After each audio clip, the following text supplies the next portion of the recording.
Obrigado.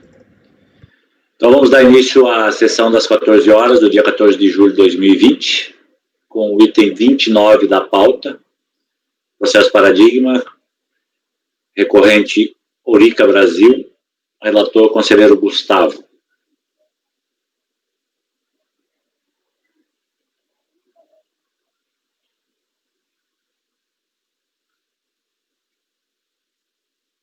Tá sem som, Gustavo, tá sem som. Desculpa, eu acrescentei na emenda aqui uma expressãozinha ao final do título dela, que é não caracterização. A discussão aqui é de espontânea compensação, tá? Eu vou ler porque eu nunca fiz voto sobre isso, é a primeira vez que eu vou fazer voto. Eu já manifestei minha opinião, mas nunca votei formalmente, tá? É estranho que a gente já julgou um processo dessa empresa em relação à Decomp, denúncia espontânea, em que eu fui o relator. Não sei por que eles não criaram um lote de repetitivos, né? Em momentos distintos, né? Vocês vão ver que tem 3 processos, cada um com uma solução diferente aqui, viu? Talvez seja por isso, Paulinho. Pode ser. Cuido feito de pedido eletrônico de compensação transmitido pelo insurgente, objetivando a quitação de débito relativo ao IPI com crédito oriundo de pretenso pagamento a maior de estimativa mensal de RPJ, concernente ao mês de dezembro de 2009. O montante do crédito cujo reconhecimento se pleiteia é de histórico R$ 60 mil. Não se depreende do despacho decisório eletrônico, a unidade de origem não reconheceu o crédito, deixou de homologar a compensação sob o argumento de que o valor pretendido teria sido integralmente aproveitado para a quitação de obrigação regularmente confessada pela empresa. Cientificado dos termos da decisão acima, recorrente opôs a sua manifestação de inconformidade, a fim de esclarecer que o indébito se referiria, em verdade, à multa de mora recolhida, tendo em conta que, não obstante ter transmitido uma DCTF retificadora dando conta do valor correto da obrigação, teria promovido a sua quitação, considerando-se, inclusive, os encargos moratórios pertinentes. Essa esteira afirma se aplicaria ao caso do instituto previsto pelo artigo 138 do CTN, denúncia espontânea, invocando os atos normativos da Receita que dariam lastro a essa argumentação, além de decisões do Superior Tribunal de Justiça. Em resumo, o indébito pretendido se referiria somente à multa de mora afastada, pretensamente, pelo cumprimento dos pressupostos do citado artigo 138 do CTN. Estado se pronunciar sobre o caso, a DRJ de Porto Alegre, não obstante concordar com o contribuinte quanto à extensão dos efeitos do artigo 138, também a multa de mora, invoca o entendimento exarado na nota técnica de número 19 de 2012, segundo a qual não se considera ocorrida a denúncia espontânea quando o sujeito passivo compensa o débito confessado mediante apresentação de depósito. Situada, lembra que a compensação é modalidade de extinção do crédito tributário, todavia condicionada, isto é, sujeita à condição resolutória, o que a aparta do pagamento também previsto pelo CTM como forma de extinção da obrigação, mas em preceptivo legal distinto. Diante disso, a turma qual entendeu por bem julgar improcedente a manifestação de conformidade. Intimada do resultado do julgamento acima, o contribuinte interpôs seu recurso voluntário, por meio do qual, além de reprisar os argumentos atinentes à exclusão da multa de mora, defendeu o uso da compensação como meio hábil de ficar a hipótese prevista no 138 de setembro. Esse é o relatório. Pode ir? Por favor. O recurso tempestivo deve ter conhecimento. Da discussão teórica que persiste em julgamento. O que tange ao afastamento da multa de mora por força das disposições do artigo 138 não é de fato lite. A própria DRJ invoca os mesmos atos normativos da Receita Federal que foram apontados pela recorrente para admitir a assunção do entendimento hoje pacificado no STJ. Ainda que, ao final do seu voto, o relator do acordo recorrido manifeste sua opinião sobre a incorreção do entendimento plasmado na jurisprudência do STJ e adotado pelos atos normativos REC. Não há discussões mais sobre este tema, até porque, de fato, o STJ, ao julgar o RESP número tal, sob o rito do 543 do antigo CPC, decidiu pela aplicação do crédito de instituto sempre que verificada a retificação da respectiva declaração antes de iniciar o processo fiscalizatório, acompanhada por óbvio do pagamento do valor devido. Transcrevo neste espaço e para fins do artigo 62 do RICAF, a respectiva emenda. Aí. O problema que persiste, no caso vertente, todavia, é que, como se observa os elementos constantes dos autos, em especial da CTF retificadora, que teria dado ensejo a CLEON, o débito ali confessado teria sido extinto por pagamento, valor de 488 mil, e compensação, valor de 1.737.000. Isso é, não houve pagamento integral da obrigação, mas extinção, sujeita, entretanto, à revisão posterior. O sistema não é pacífico neste órgão administrativo, e verdade seja dita, nem mesmo neste colegiado. Em casos passados, contudo, ainda que por manifestações verbais proferidas em sessão de julgamento, o relator já expôs o seu entendimento. e ele não difere daquele muito bem defendido pela turma cor. Com efeito, é sabido e consabido que o Código Tributário Nacional, vez por outra, peca pela imprecisão técnica ao definir os seus institutos e regramentos. Há vários exemplos disso, notadamente quando emprega a expressão constituir o crédito tributário no artigo 142, ou ainda quando insere a isenção em modalidade de exclusão do crédito tributário. Aí, todavia, as discussões travadas têm cunho eminentemente acadêmico. Para alguns, as imprecisões apontadas anteriormente sequer existem, sem efeitos concretos para a solução das demandas tributárias, em princípio. Quanto ao instituto previsto pelo artigo 138, no entanto, as dúvidas que o permeiam têm efeitos práticos claros, divisáveis, inclusive neste caso concreto. E ao que interessa a demanda, a querela se resume em saber se, ao empregar a palavra pagamento, o Código Tributário Nacional pretendeu, de fato, dar ao mencionado artigo uma extensão maior que uma análise literal restritiva de seus dizeres permitiria verificar. Com a devida ver, aqueles que defendem de forma diferente, o termo pagamento aqui tem que ser compreendido considerando o tratamento que o próprio CTN dá a essa modalidade de extinção da obrigação. Como muito bem assenta o acordo recorrido, o pagamento e a compensação são modalidades de extinção do crédito previstas nos incisos 1 e 2 do 156, respectivamente, cada qual tem características e consequências peculiares. A extinção do crédito tributário na compensação se dá sob condição resolutória de ulterior homologação. A precariedade dos efeitos da extinção, causada pela possibilidade de implemento de condição, afasta a instantaneidade e imutabilidade da quitação, requisitos inegavelmente pretendidos pelo legislador quando exigiu que a denúncia espontânea fosse acompanhada do pagamento. Ora, o CTN dedica um capítulo inteiro exclusivamente à figura do pagamento, sem que em momento algum ali se verifique qualquer remissão à compensação como uma de suas modalidades. Ver artigo 157 a 164. Aliás, diga-se, o artigo 162 é substancialmente claro ao dispor em seu inciso 1 que o pagamento será efetuado em moeda corrente. Outro 5, a própria compensação merecia um tratamento próprio, descrito nos artigos 170 e 170A, deixando ainda mais claro que essas expressões, pagamento e compensação, não são tecnicamente sinônimos. Mas mesmo que se queira empregar um método hermenêutico mais complexo para se buscar o sentido subjacente nas palavras empregadas pelo legislador, e assim, sob a batuta de uma interpretação finalística, teleológica, da norma, ou mesmo principiológica, sistêmica, analisada, verbo e graça sobre o prisma da isonomia, não se pode perder de vista que, como a compensação está sujeita à revisão pela autoridade administrativa, o seu acolhimento como modo de cumprimento dos pressupostos do 138 poderá, ao revés, causar inegável injustiça, ou melhor, antijuridicidade. Ora, se esse preceito tem o objetivo educativo, por assim dizer, tendente a incentivar os contribuintes a se manterem regulares perante o fisco, como sustenta a própria recorrente, a mister seria de fato alcançada caso fosse admitida a extinção da obrigação por meio da compensação, e se esta, posteriormente, a sua transmissão for indeferida pela autoridade administrativa. A multa de mora, por exemplo, relativa ao débito que foi extinto, será restabelecida, tomando por base a data em que seu inadimplemento ocorreu, e não a data da constituição pela confissão do débito encerrada pela transmissão do respectivo pedido de compensação. A precariedade do procedimento de compensação muito antes pode, em verdade, causar tratamentos absolutamente anti-isonômicos e contrários ao próprio intento da norma. É verdade que a má-fé não se presume, mas é igualmente inegável que o procedimento de compensação vem sendo utilizado por alguns contribuintes como forma de obtenção de caixa. Transmite-se uma decompra vinculando um crédito sabidamente inexistente para quitar obrigações fiscais, a fim de se postergar o pagamento de tributos. E este mesmo estratagema poderia ser utilizado, no caso, para gozar das benesses provenientes do instituto preconizado pelo artigo 138, privilegiando o contribuinte que não paga tempestivamente seus tributos, sem se emprestar àquele que suporta os encargos donatórios pertinentes, sem start lançar a mão da denúncia espontânea, a mesma benevolência. A um só tempo, portanto, o entendimento defendido pela recorrente, A, incentiva o inadimplemento tributário, B, provoca desigualdade no tratamento expendido entre os contribuintes. Daí porque o mesmo STJ, invocado a alhures, pacificou o conceito de sua primeira sessão, o entendimento de que a compensação de tributos não tipifica a hipótese preconizada pelo artigo 108 do CTI.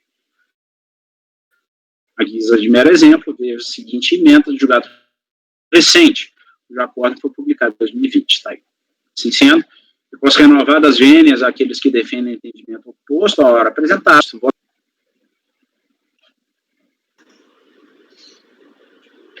Gustavo, voltou a ter problema na sua rede, tá?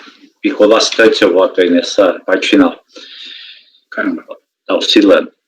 Bem, de qualquer maneira, eu acho que não ficou muito claro aí, principalmente a sua fala no sentido de negar provimento ao recurso. Então, só para reafirmar, então, você está votando, né, por negar provimento ao recurso voluntário. Fala, Flávio.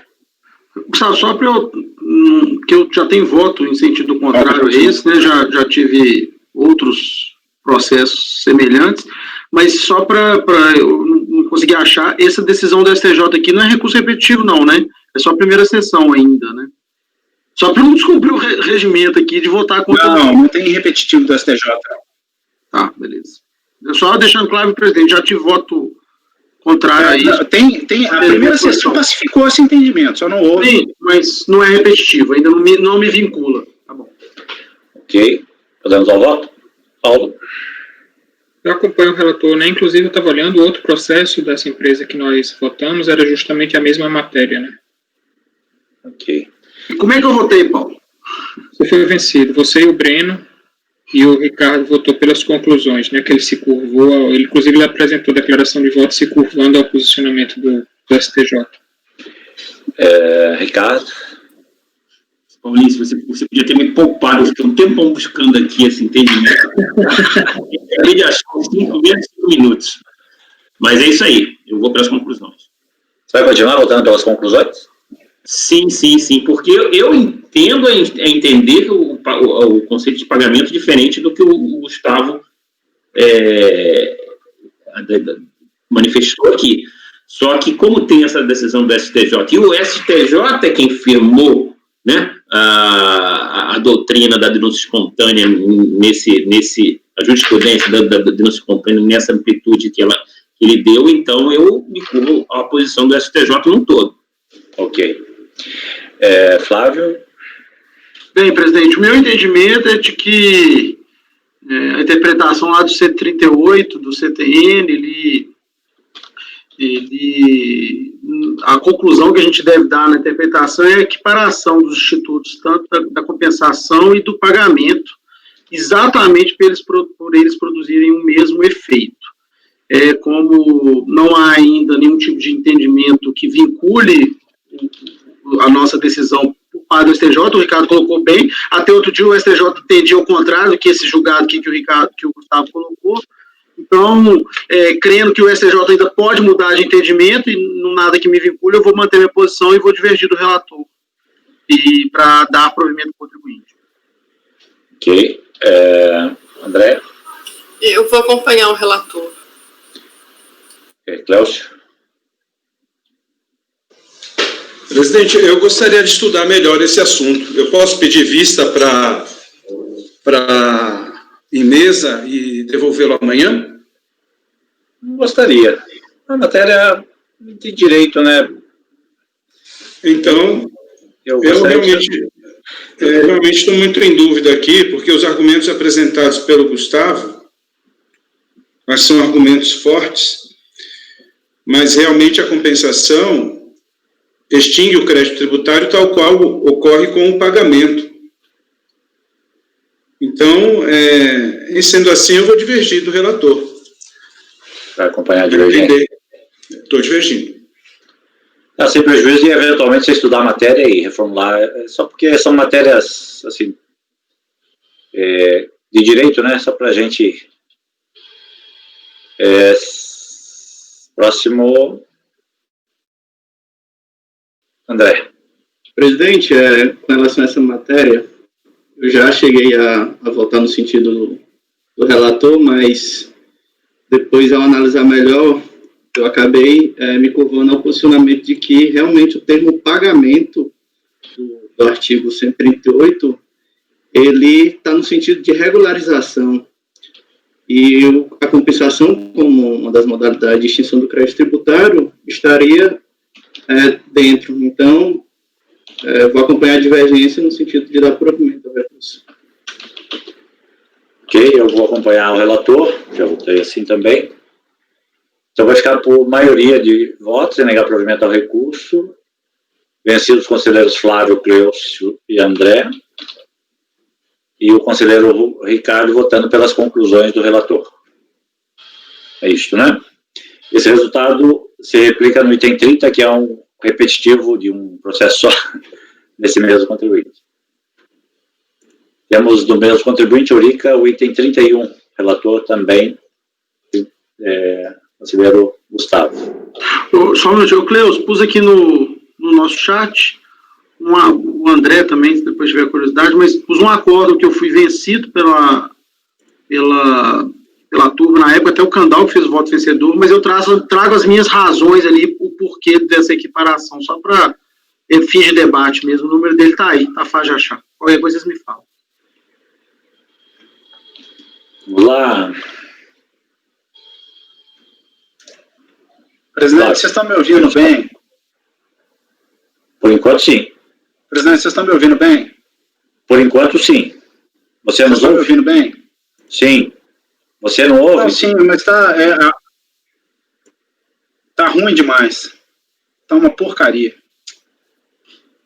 Quem sabe você entra no celular. Eu acho que talvez utilize menos dados e você fica com mais capacidade. Não, ele falou que tentou entrar aqui, não conseguiu, Ricardo. Ficou ruim. Ficou ruim. Gustavo, você está longe do modem? Você está longe do modem, não? Não, o modem está do meu lado. O modem está do meu lado. O que eu poderia fazer é desconectar meu desktop, colocar o cabo de rede direto no meu computador, mas o problema é aquilo que eu falei, tem vários... aqui em casa tem um monte de gente usando a internet ao mesmo tempo, está picando meu fornecimento de internet. Bom, deixa eu tentar aqui. Tá, qualquer coisa, você dá uma olhada aí. Interrompe. Pode ir. O caso seguinte aqui é muito similar.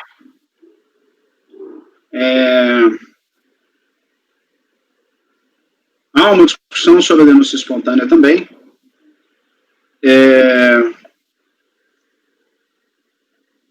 Só que tem uma diferença nos fundamentos adotados pela turma Cor.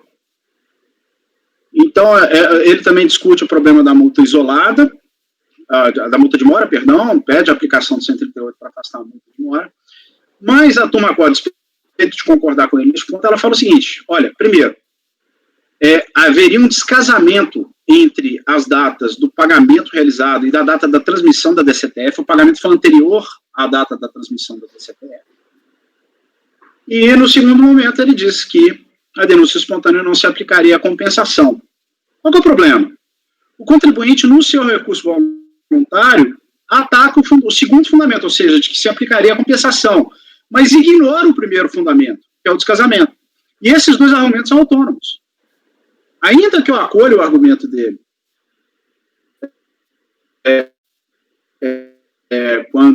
perdão, desculpa, ele ataca só o problema do descasamento e não o problema da compensação. Ataca a questão do descasamento, não ataca o problema da compensação, e os dois são autônomos. Ou seja, quando ele fala assim, não, o descasamento eu paguei antes, inclusive, evidenciando que eu preenchi os pressupostos 138.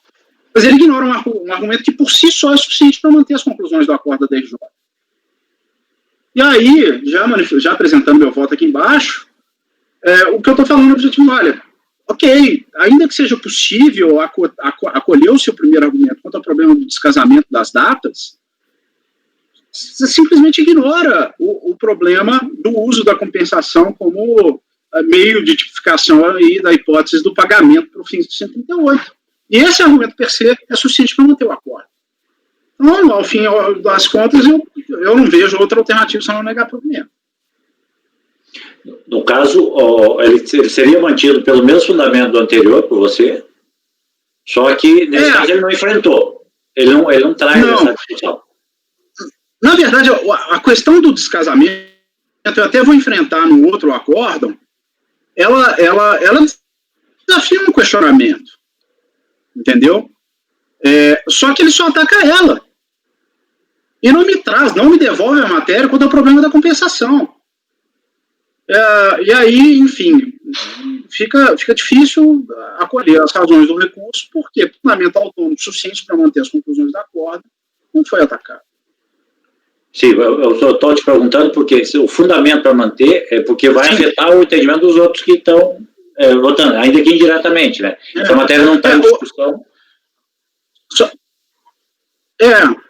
Até só para eu justificar, deixa eu só ler essa parte final aqui. Eu acho que era bom você ler esse voto, ficou um tanto confuso, me parece. O recurso. Então, deixa eu ler aqui, é mais fácil, vamos lá. É como se, o recurso tempestivo e tal, mas há, no caso, um problema intransponível. Como se vê do acordo recorrido, a turma qual invoca os mesmos atos normativos da Receita Federal que foram apontados para admitir a assunção de entendimento hoje pacificado no STJ, aí aquela questão da aplicação do 138A para afastar a multa de mora. Todavia, a turma qual ainda manifestou 2 outros fundamentos para justificar a decisão tomada, a saber, a. O descasamento entre as datas do pagamento realizado e a data da transmissão da DCTF retificadora, que teria dado ensejo ao pagamento da multa cuja recuperação se pretende. B. A inaplicabilidade do Instituto da Denúncia Espontânea aos casos em que a obrigação é extinta, ainda que em parte por meio de compensação. O recurso voluntário, vejam bem, se debruça exclusivamente sobre o primeiro tema descrito em A acima, mas não ataca o fundamento específico do acordo recorrido declinado em B, que per se seria suficiente para manter intocadas as conclusões adotadas pela turma. Em outras palavras, mesmo que se queira concordar com o contribuinte quando afirma que os débitos confessados por DCTF retificadora pagos em data anterior àquela em que foi transmitida a predita declaração seriam suficientes para tipificar a hipótese prescrita pelo artigo 138. O fato é que um argumento autônomo contido na decisão ora combatida restou inatacado. Neste passo, ainda que se considere corretas as ponderações da empresa quanto ao momento dos pagamentos efetuados, o resultado de semelhante conclusão não afetará o dispositivo do acordo recorrido. E no caso vertente, os débitos confessados por meio de DCTF retificadora, juntada a florestais, foram, de fato, extintos em parte por pagamento e em parte por compensação, como se extrai das informações constantes de florestais. Para que o recurso manejado fosse eficaz, essa questão em particular tinha que ter sido discutida pelo insurgente. Enfim, a nível de enfrentamento de argumento autônomo contido no acordo recorrido, torna-se impossível acolher a pretensão externada na apelo do contribuinte. À luz do disposto, voto para negar provimento ao recurso voluntário. Ok. Todos compreenderam a discussão? Tem uma nuance aí que a matéria não tem vindo diretamente. Ele está mantido por esse fundamento anterior que nós mantivemos, só que ficou lá na DRJ, ele não veio para cá a discussão. E o contribuinte não se surgiu contra essa. Tem uma súmula do STJ. Tem uma súmula do STJ sobre agravo de instrumento, que não dá para aplicar aqui, porque eu acho que não é caso de não conhecer, mas a súmula do STJ é muito clara. Ela fala que não se conhece de agravo quando o recurso não ataca todos os fundamentos autônomos da decisão recorrida. A analogia é porca, mas é mais ou menos aplicável ao caso, porque, de fato, se eu ataco um fundamento autônomo e deixa atacar outro, que por si só é suficiente também para manter as conclusões, eu simplesmente não tenho como dar provimento ao recurso. Eu acho que cabe analogia, não chega nem a ter esse adjetivo que você coloca. Paulo? Eu acompanho o relator. Depois Paulo. Ricardo? Relator. Flávio? Elvis. Presidente, eu estou só com uma dúvida aqui se eu deveria acompanhar pelas conclusões, mas, de fato, você não está atacando, você não está decidindo aqui com relação à compensação, né, Gustavo? Não, acompanhe, presidente, acompanhe. André? Também acompanho o relator, presidente. Elcio?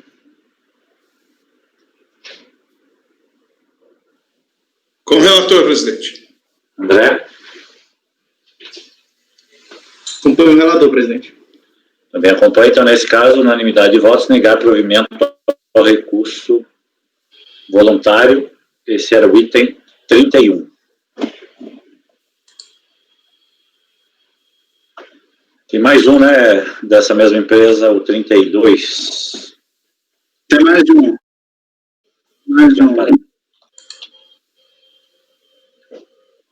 Mais uma vez, gente, a discussão aqui é similar. Aqui, a quitação não se deu por compensação, se deu por pagamento. A única questão discutida na DRJ diz respeito a esse aludido descasamento entre a data em que foi feito o pagamento e a data em que foi transmitida a declaração retificadora. O pagamento foi feito antes da declaração retificadora.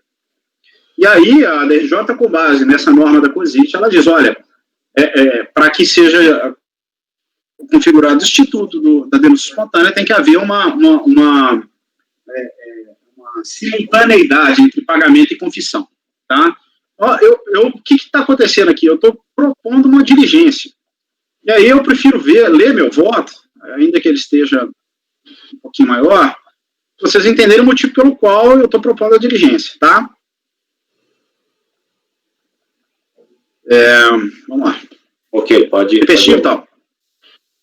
Gustavo, só De antemão. mas aqui é antes também? O pagamento foi antes da declaração? Como é que é? O pagamento aqui também foi antes da Paulo? declaração? Foi antes da denúncia, da retificação. Deixa eu ler. Que aí você pode ou não concordar comigo, mas eu estou abordando essa questão de forma mais letiva, tá? De antemão, eu tomo liberdade de inverter o silogismo que permeia a construção da norma jurídica individual para apresentar desde logo a premissa menor verificada no caso em exame. De forma absolutamente resumida, o que se tem na espécie são os seguintes fatos, como, aliás, já apontados pelo venerando acórdão recorrido.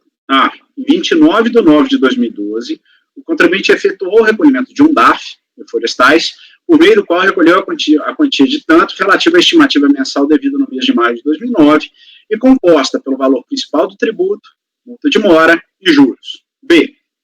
Em 10/7 de 2013, a empresa transmitiu uma DCTF retificadora concernente precisamente à estimativa mensal de maio de 2012, por meio da qual confessa um débito no importe de tal que teria sido quitado por 2 DARFs, aquele descrito acima, no valor de tanto, recolhido a destempo, e um segundo, no valor de 517 mil, cuja cópia não foi juntada ao feito, mas que, em princípio, teria sido recolhido na data do vencimento, já que de sua descrição não se vislumbra o cálculo de quaisquer parcelas moratórias.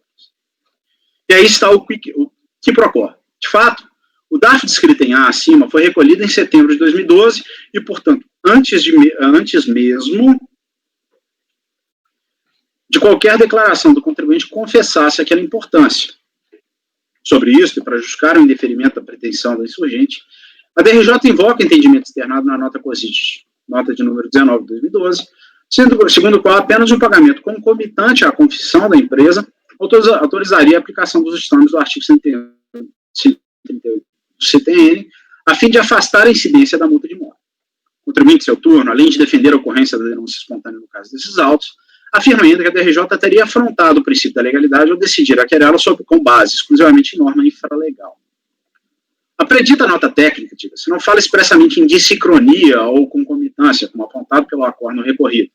Mas as conclusões da turma acórdão e espaços são absolutamente coerentes com as disposições dos itens C.1 e C.4 do eludido ato normativo, cujo teor reproduz a seguir. Não se considera a ocorrida denúncia espontânea para fins da aplicação 19, quando o sujeito passivo paga o débito, mas não apresenta a declaração ou outro ato que dê conhecimento da infração confessada. C.4, quando o sujeito passivo declara o débito, mas o paga a destempo. A concomitância que se referiu ao acórdão recorrido, vejam bem, é uma decorrência lógica das duas disposições acima, porque, em tese, se o contribuinte paga, mas não declara, não há obrigação previamente confessada, e ato contínuo não há se verificar a ocorrência de uma denúncia espontânea da infração praticada, primeiro pressuposto previsto pelo artigo 138 para a implementação de seus efeitos. Outro sim, se o interessado confessa o erro, mas não paga o valor confessado, ele não cumpre o pressuposto descrito na segunda parte do citado artigo 138. Ele é divisável na aludida da nota técnica, já que a interpretação aí posta não desbordaria, hipoteticamente, os limites fixados pelas disposições, pela disposição interpretada.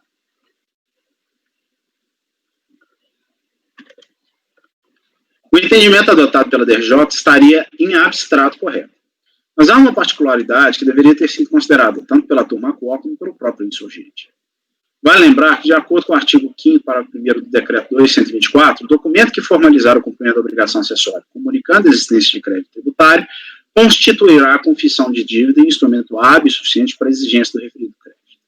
É esse preceito, vejam bem, que atribui à DCTF o caráter constitutivo da declaração e justifica, assim, a desnecessidade de lançamento tributário para cobrança de tributos cujo quanto débito tenha ali sido informado.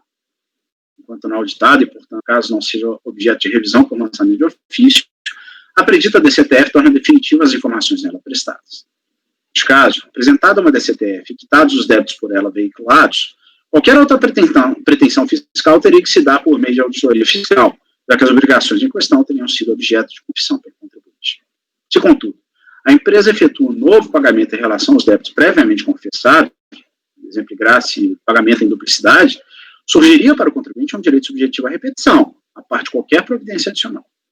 No caso, como destacado ali, houve um pagamento até segunda ordem tempestivo de uma dada obrigação anteriormente constituída por confissão. Isto é, pelo que se dessume da DCTF retificador apresentado, o débito relativo ao IRPJ teria sido quitado por 2 DARF, como já dito, sendo que o segundo documento de arrecadação ali apontado não descrevia qualquer encargo moratório. A priori, aquela importância teria sido recolhida tempestivamente.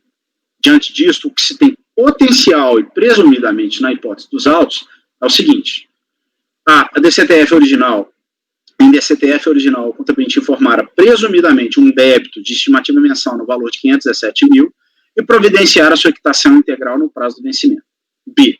Posteriormente, mais especificamente em 29 de novembro de 2012, ao identificar algum erro de cálculo da exação, assodadamente promover o recolhimento de um valor adicional por meio de DARF juntado a florestais, antes mesmo, contudo, de promover a retificação de sua DCTF original. Este último pagamento, se faz referência explícita ao período de apuração de maio, e nessa esteira está inadvertidamente vinculado à obrigação relativa à estimativa mensal devida naquela competência. Neste caso, considerando correta a orientação contida na NDT 19/2012, o que estaria na espécie seria um indébito, não apenas do valor da multa de mora pretendido pela empresa, mas da totalidade do débito escrito naquele DARF, já que a míngua de transmissão de uma eventual DCTF retificadora prevalece as informações prestadas na declaração original. Toda conjectura acima serve para evidenciar que o entendimento externado na nota técnica não pode ser relevado, desculpa, gente, falta de revisão, a ferro e fogo, dependendo objetivamente das circunstâncias do caso concreto. É óbvio, neste particular, que a predita concomitância deva ser considerada particularmente para evitar o uso indevido do Instituto da Denúncia Espontânea, afastando-se, assim, as práticas ilícitas concretizadas com base na má-fé. Exemplo graça, não pode contribuir se socorrer das disposições do artigo 138 para, uma vez declarada a integralidade do débito e pago este após a data do vencimento, transmitir posteriormente uma DCTF retificadora apenas para sustentar ter havido uma denúncia espontânea.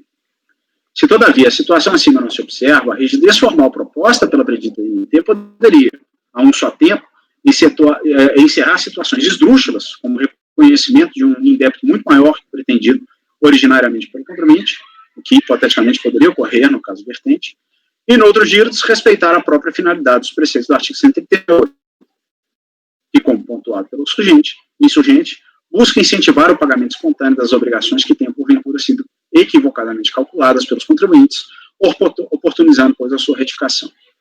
A despeito de todas essas considerações, os elementos constantes dos autos não permitem que este relator chegue a uma conclusão efetiva sobre qual cenário estaria presente na demanda.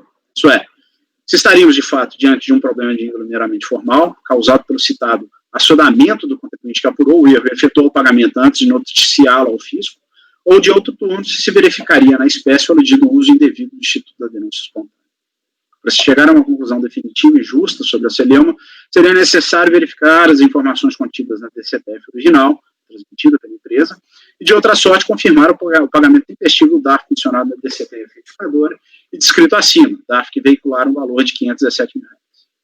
Diante disto e por tudo mais exposto, voto por converter o julgamento em diligência, a fim de solicitar a unidade de origem que, apresente nos autos o espelho da DCTF original transmitida pelo contribuinte, relativa ao mês de maio de 2012, e ainda que confirme o recolhimento e respectiva data do DARF descrito na declaração retificadora no importe de R$517 mil.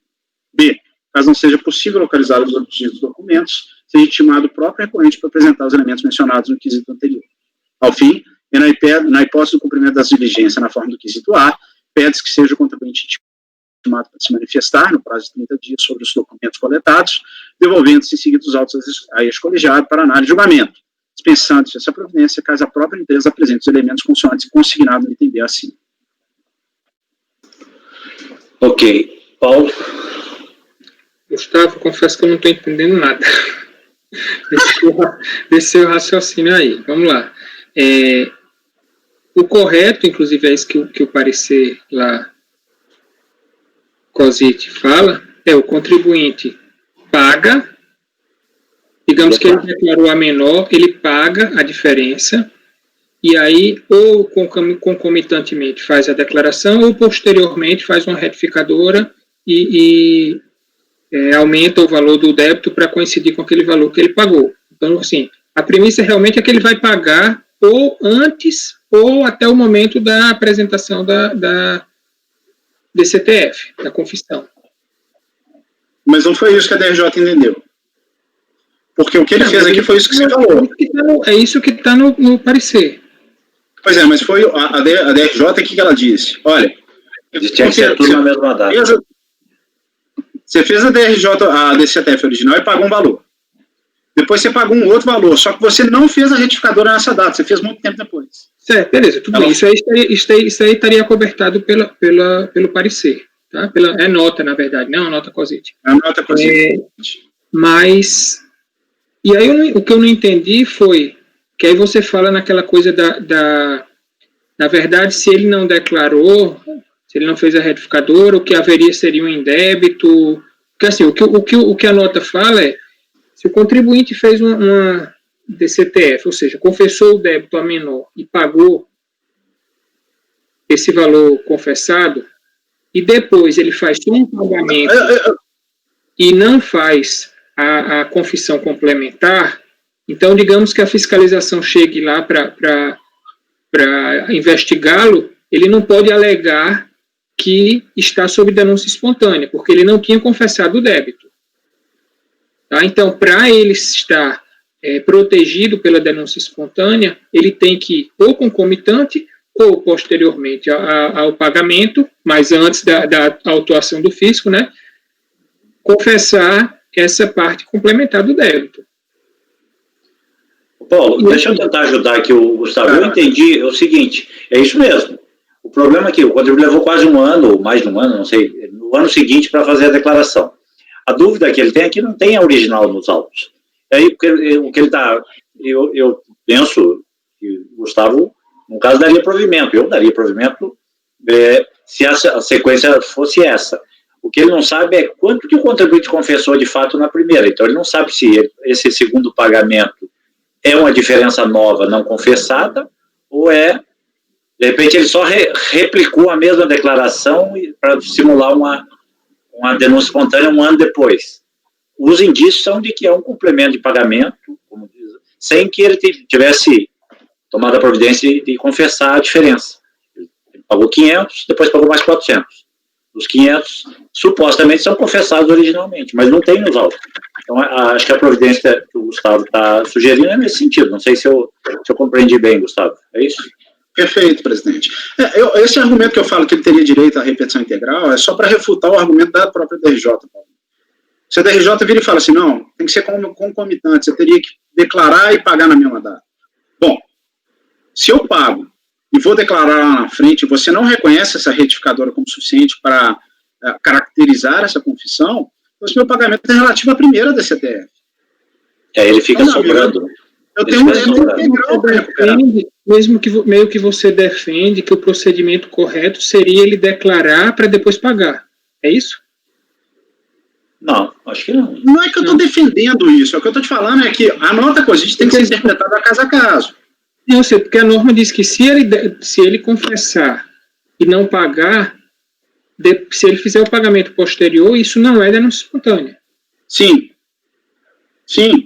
Nós estamos falando a mesma coisa. O que eu falei aqui foi a título argumentativo, especificamente para refutar o entendimento da DRJ calcado nesses dispositivos. No fato do descasamento das datas, né?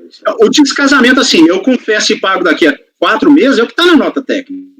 Não caracteriza denúncia espontânea. Beleza. Agora, se eu pago e confesso depois, aí nós temos que olhar o seguinte, e aí a necessidade da DCTF original. Porque vamos lá, eu fiz a DCTF original e declarei um valor de R$1 a pagar. Daí a 2 meses eu pago esse R$1. 1 mês depois eu apresento uma DCTF retificadora mudando, por exemplo, a data de vencimento da obrigação. Então, aí é que eu acho que a desincronia entre pagamento e confissão estaria correta. Não caracterizaria a denúncia espontânea. Você entendeu o que eu falei? Acho que você só complicou com esse exemplo. Porque você fala em assodamento, várias vezes você fala em assodamento. Não, é porque o cara paga antes de confessar, não é que eu acho. Não tem problema. É isso que ele tem que fazer mesmo. Ele paga sem confessar proximamente, é isso que você quer dizer, né?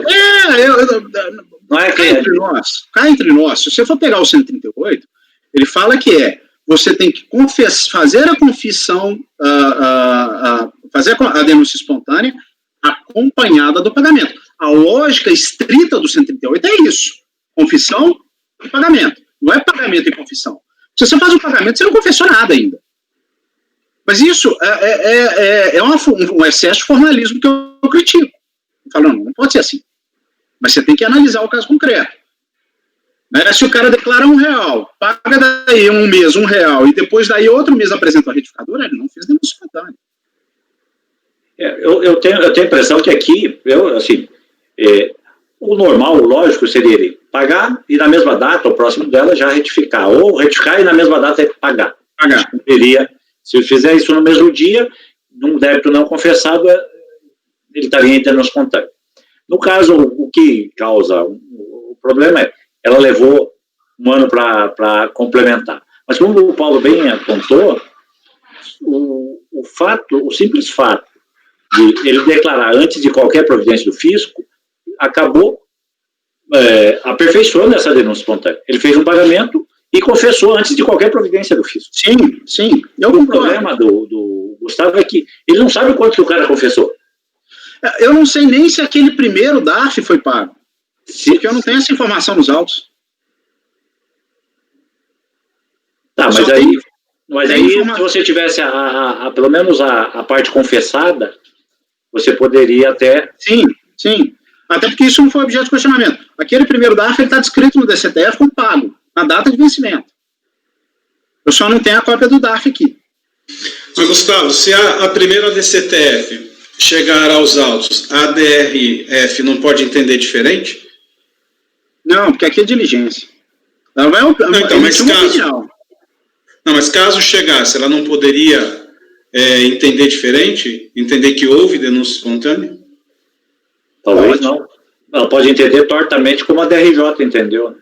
Tanto faz. Pois então, será que não é o caso daquela solução do processo do Ricardo, naquele anterior? Eu acho que não. Para a DR analisar lá na ponta?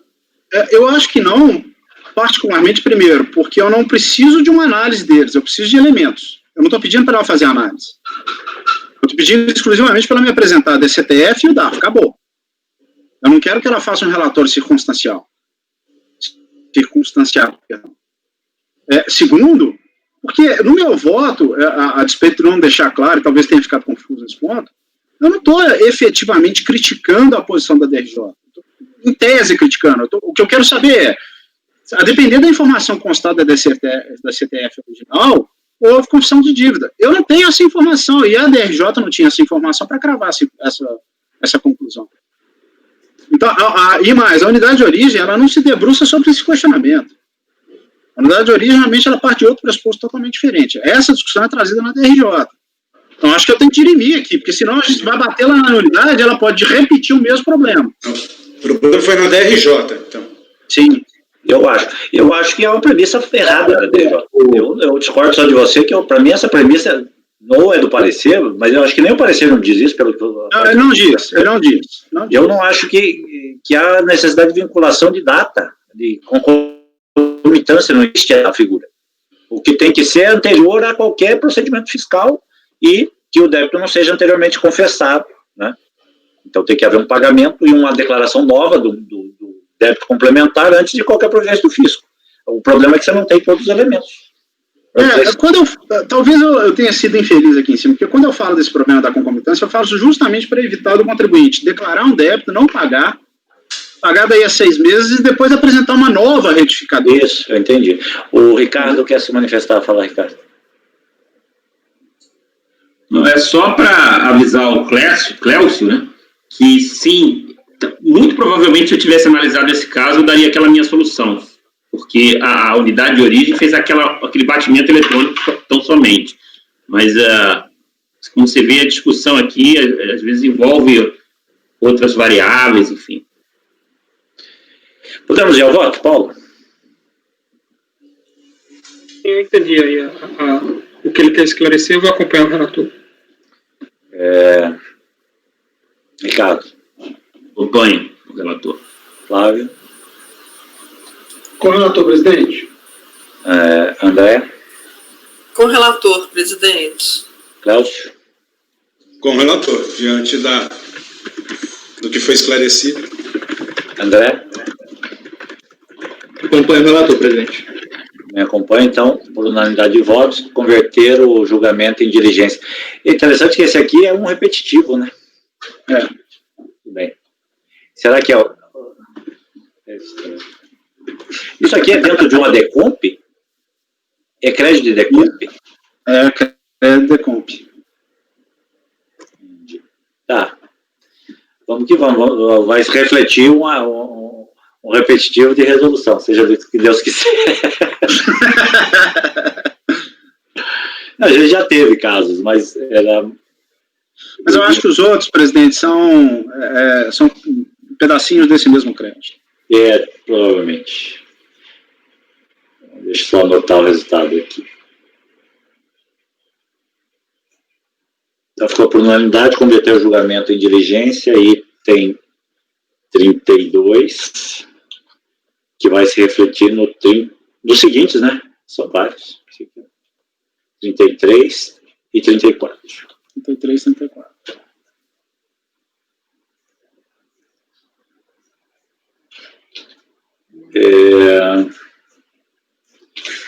Então vamos para o 35, esse é o processo da minha relatoria.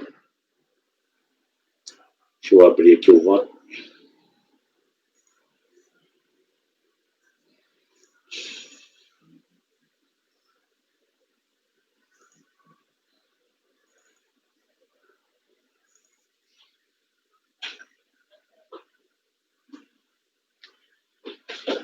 Esse processo aqui, ele teria duas partes.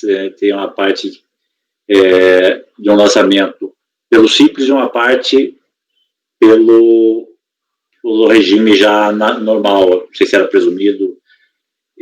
O fato é que, em função dos valores, eles acabaram sendo separados aí no julgamento. Um vai para julgamento em sessão presencial, e esse aqui está em sessão virtual, né? Vamos lá. Então, o recurso é em face de acordo da RJ Ribeirão, que manteve o crédito tributário apurado pela sistemática do lucro presumido, relativo ao segundo semestre de 2007, do ano calendário 2007. Certificado da decisão, o contribuinte interpôs o recurso, alegando nulidade do auto-infração em face de quebra de sigilo bancário, que, como desenvolve a atividade do comércio de peças automotivas, que é sujeito ao ICMS, deve incluir na base de cálculo das contribuições do PIS e COFINS, o que foi considerado devido pelo plenário do Supremo, no julgamento do RE número tal, do Supremo, né? Que apreciou o tema em repercussão geral.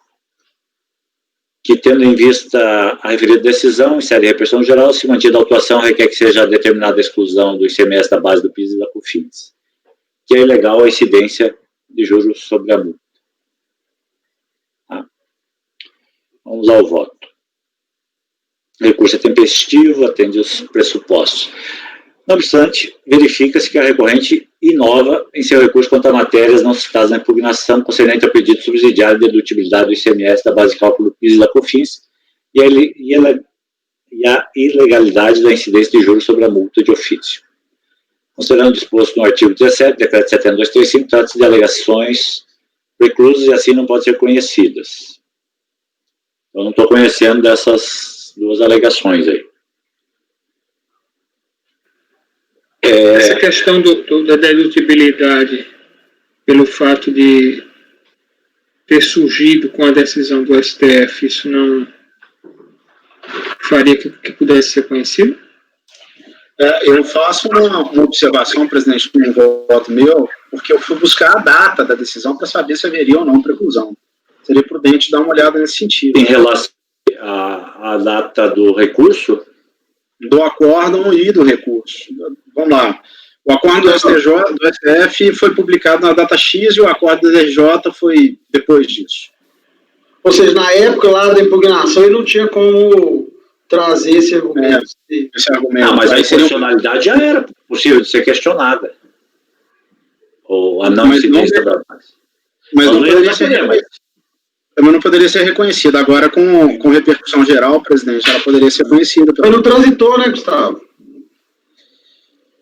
Então, cara, mas ela já tem efeitos concretos, né? Mas a gente não atribuiu ainda nenhum julgamento, efeito concreto, essa decisão. Não. A gente já enfrentou isso aqui, inclusive até com muita dor no coração, eu já votei nesse sentido. A gente já enfrentou essa questão. Como é que nós vamos aplicar um precedente do STF que a gente não sabe nem qual que é o alcance dele, qual que é o ICMS que vai ser excluído, a partir de quando? É muito complicado essa situação. Infelizmente, eu continuo com a mesma posição. Não há um trânsito. O STF está modulando o defeito. Em função disso, a gente não tem a obrigatoriedade de conhecer um argumento, não. O STF está modulando ainda. Acho que é difícil. A discussão é, primeiro, tem 2 pontos. Qual que é o ICMS, se é o destacado ou se é o recolhido? E segundo, qual que é o efeito? A partir de quando a decisão do STF vai valer? Porque ele pode modular ou não modular. E a gente tem que aplicar o precedente do STF que nem tem validade ainda. Mas a modulação é para repetição de indébito, bicho, não para auto-infração. Não. E se ele falar assim, olha, essa decisão que exclui ICMS da base de cálculo PIS/COFINS vale para fatos geradores a partir de tal data, e esse fato gerador estiver fora? Aí eu mudo de planeta, porque aí nós não estamos falando do STF validando auto de infração com base em norma inconstitucional. Ué, mas isso já aconteceu várias vezes. Artigo 45, 46 da 812, aquela questão de decadência e prescrição, o STF modulou e quem não repetiu o indébito, não pediu a repetição do indébito até então, ficou válido o pagamento. Eu dou um exemplo. Nós estamos falando de autuação, cara. Vamos lá. Ricardo. Presidente, eu estou entendendo aqui que a autuação é omissão de receita com base em depósito bancário não comprovado, é isso? É isso. Então, eu acho que nem se aplica, mesmo que não houvesse a questão dessa discussão da temporalidade aí da decisão do Supremo, como é que a gente aplicaria essa decisão em receita omitida por presunção do base de depósito bancário? Acho que não. Isso se conhecer. Eu entendi que não era o caso de conhecer. Então, a questão é, vocês acham que deve conhecer ou não? Se não conhecer, a gente nem vai entrar nessa discussão. Eu estou votando por... Não, conhece não. Eu acho que essa questão... você tem razão aí. Não transitou em julgado ainda e ele poderia ter invocado isso desde o início. Então, não é assim. Então, vamos à frente. Só para fazer uma parte, eu acho o seguinte, se, eventualmente, amanhã o STF dá uma decisão, ele não limita, né, efeito erga omnes, é uma decisão em repercussão geral, e o contribuinte traz esse argumento, por exemplo, em recurso voluntário, não tinha trazido na impugnação, aí eu entendo que isso nos vincula.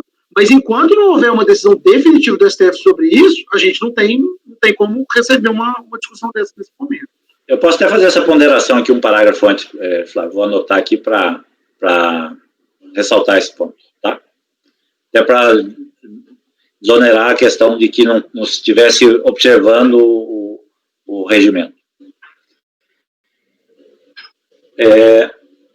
Então, o contribuinte também suscita a nulidade do acordo em face da quebra legal do sigilo bancário, que teria dado ensejo à apuração da omissão, alega a nulidade do auto de infração em face da utilização de regime equivocado. Bem, sobre a questão do sigilo bancário, a gente já tem, né, julgamos na outra sessão, decisões, eu não vou ler essa parte aqui, estou até adotando o histórico que a DRJ faz sobre o sigilo, que não tem novidade, estou afastando a nulidade. Então, digo lá, confirma que não existe a nulidade da atuação apontada pela recorrente, conforme bem demonstrado na decisão recorrida. Assim, voto no sentido de conhecer parcialmente o recurso e por rejeitar a nulidade suscitada e assim negar provimento ao recurso. Então, deixa eu ver aqui, porque tem a questão final que eu estou adotando.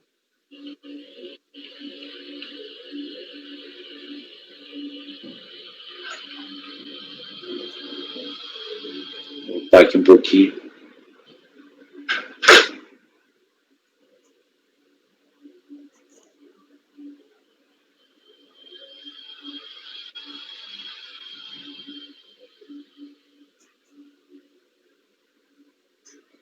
Sobre essa questão do regime de apuração equivocado, está no início aqui.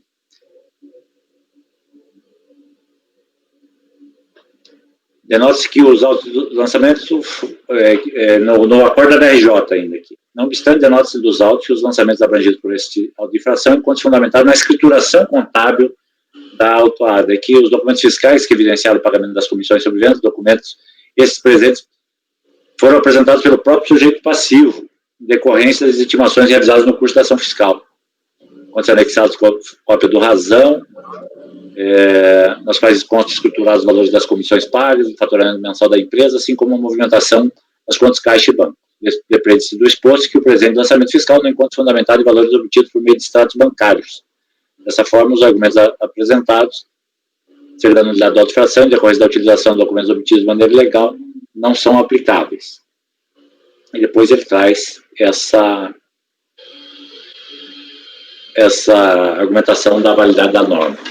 Eu vou acrescentar um parágrafo aqui, que ele alega que não foi adotado o regime correto, e eu acho que cabe um parágrafo aqui para deixar claro que, na verdade, foi adotado o regime por ele escolhido, que era o do lucro presumido. Então, não tem nenhuma nulidade, de fato, nem do ponto de vista do sigilo bancário, nem do regime de apuração adotado pela fiscalização, que manteve exatamente a apuração feita por ele a partir do segundo semestre, fora do Simples. Ele tem o outro alto, que é maior até, e era pelo Simples do primeiro semestre, também com base nesses levantamentos ofertados. Então, eu conheço parcialmente o recurso, rejeito a alegação de nulidade e, no mérito, nego o provimento ao recurso. Ok? Paulo? Ok, com o relator. Gustavo? Com o relator, presidente. Ricardo? Com o relator. Flávio? Com o relator, presidente. André? Acompanho o relator, presidente. Elcio? Sigo o relator, presidente. André? Acompanho, presidente. Ok. Deixa eu anotar o resultado aqui antes da gente seguir. Que o próximo é meu. Só aguarde um segundinho aí para eu...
Ok.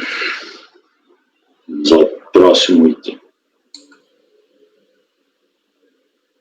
Aliás, minto, né? O próximo é da Andréa, né? GMZ. Achei que estava fora da... É o 37, é seu, né, André? O meu. É o 36 retirado, né, presidente? Ah, só para registrar, 36 LS participações societárias, bem lembrado, Paulo. Foi retirado por solicitação da Procuradoria da Fazenda.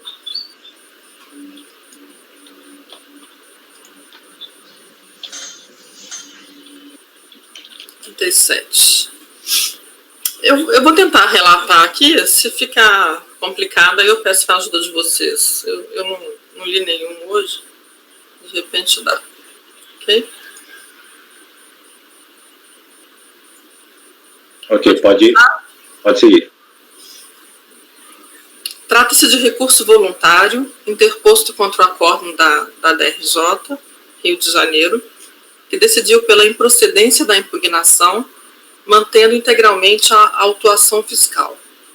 O crédito tributário lançado se refere à exigência de multa isolada de RPJ e CSLL em razão da insuficiência de recolhimento das estimativas mensais relativas ao ano calendário 2007, prevista na alínea B do inciso 2º do artigo 44 da Lei 9.430 de 96.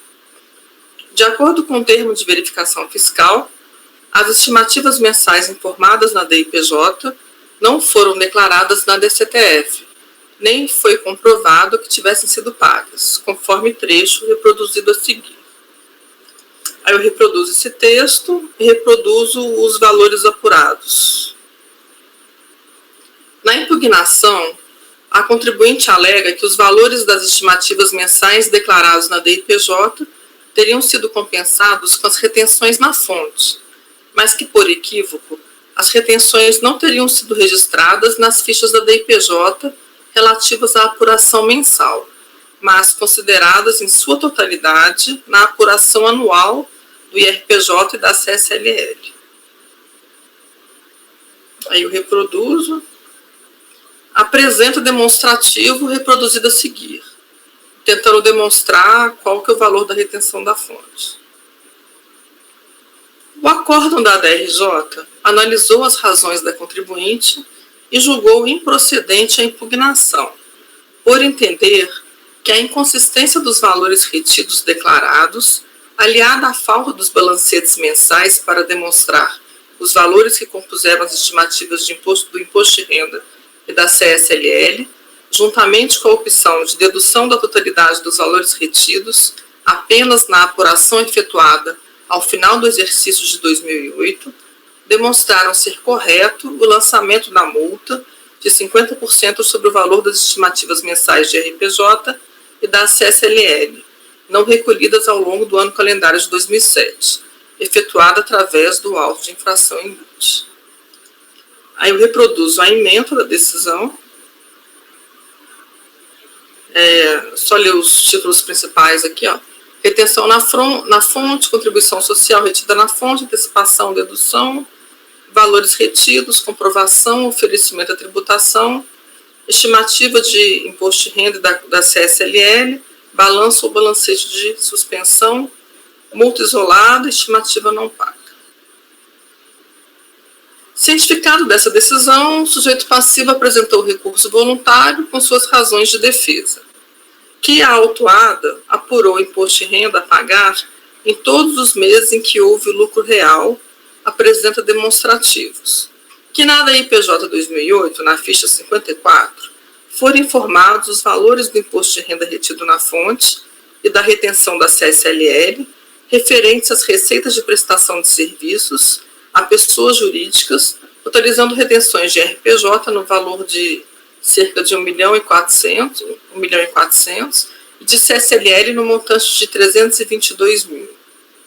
Que na ficha 12A da IPJ 2008 foi apurado o saldo negativo de RPJ em função das retenções na fonte.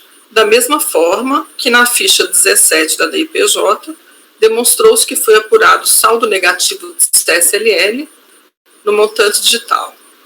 Conclui que no ano de 2007, na prática, a empresa sofreu retenção a maior, tanto do imposto de renda quanto da contribuição social, o que redundou em saldos negativos de imposto e contribuição a pagar. No intuito de demonstrar que tais retenções ocorreram de fato, anexa cópias dos livros Razão com os lançamentos dos valores retidos pelas fontes pagadoras do IRPJ e da CSLL, cuja nomenclatura das contas é IRPJ sobre faturamento e CSLL sobre faturamento. Apresenta demonstrativos. Que a multa isolada foi lançada pelo fisco 3 anos depois do fato gerador ter ocorrido, ou seja, perdeu-se a razão de se cobrar uma antecipação de imposto de contribuição depois destas terem sido devidamente calculadas no final do ano calendário de 2007. Cita acórdão do CARF, Cita acórdão do CARF para ilustrar suas alegações. Posso passar para o voto? Alguém tem algum comentário? Pode passar. Ok. Então, eu conheço do recurso voluntário, por ser tempestivo e por preencher os requisitos, no mérito. No caso em questão, a contribuinte registrou estimativas mensais de RPJ e CSLL em sua DIPJ, sem que estas tivessem sido pagas, compensadas ou declaradas na DCTF. Diante disso, foi efetuado o lançamento da multa de 50%, exigida isoladamente por falta de recolhimento da estimativa mensal na época própria, conforme previsto na linha B do inciso 2º do artigo 44 da 9430. Em relação às estimativas mensais, conforme bem observado no acórdão da DRJ, com base na análise da DIPJ, constata-se: pelos dados da DIPJ 2008, pode-se constatar que as apurações das estimativas mensais foram efetuadas com balanços ou balancetes de suspensão ao longo de todo o exercício. Nas apurações da ficha 11 e da ficha 16, não foram deduzidos valores de imposto retido ou de CSLL retida na fonte. Nas apurações anuais do Imposto de Renda sobre o Lucro Real e da Contribuição Social sobre o Lucro Líquido, os valores retidos na fonte foram considerados como dedução. Na ficha 54, constam relacionadas as fontes pagadoras, os rendimentos brutos e os seguintes códigos de retenção: 6109, 1708 e 5952. Vale ressaltar que, ainda que não tenha sido declarado nenhum valor de estimativa de RPJ ou de CSLL na DCTF, do primeiro e segundo semestre de 2007, a interessada declarou estimativas a pagar em diversos meses, nas apurações das fichas 11 e 16, tendo optado, como ela própria reconhece, pela dedução da totalidade dos valores retidos na apuração anual, efetuada nas fichas 12, 12A e 17. Vamos lá. Portanto, dos valores das estimativas mensais apurados mensalmente, fichas 11 e 16, não foram subtraídas retenções na fonte.